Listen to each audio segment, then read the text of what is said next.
Hi guys! Welcome to my vlog! So ayun na nga, nagkahiyaan pa dahil nga first time mag-vlog. So sana supportan nyo ako for today's video. Samahan nyo kami ngayon, pauwi na kami galing Marky Mall. So dahil nga first video ko, malamang hindi nyo pa ako kilala. So ako nga pala si Angel Medes from Bicol. Tsaka itong kapatid ko na si Anna Princess aka Nene. Charis! Papunta na nga siya sa kotse niya. Charot. Oh, ate. At sasakay na siya kanyang kotse. Tat.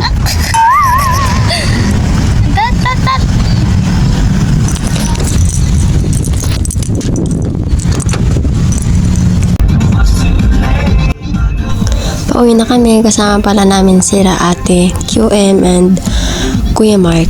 Because I'm here working in Pampanga right now. Charis!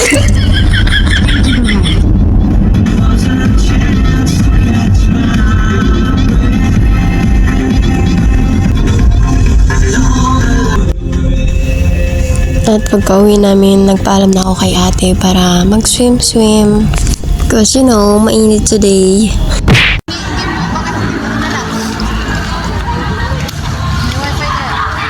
At pagkarating namin, sobrang lamig ng swimming pool. Apat nga pala kami magkakasama dyan. Ako, si RC, si Jed, and si Nene. Si Nene ayaw niya maligo dahil andun lang siya sa gidli. Gumagawa ng activities niya. Yun nga pala si RC na jowables ko na bakla. Actually, dalawa silang bakla dyan eh. Charis!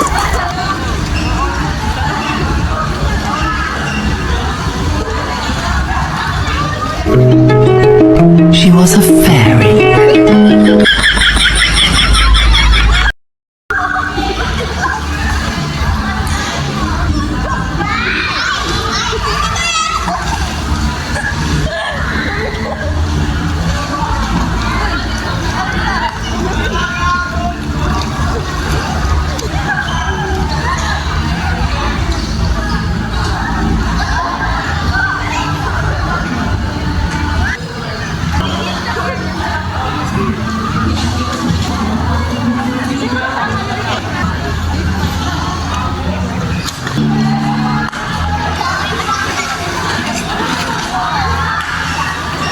Hanggang dito na lang. Thank you guys for watching. Bye-ers!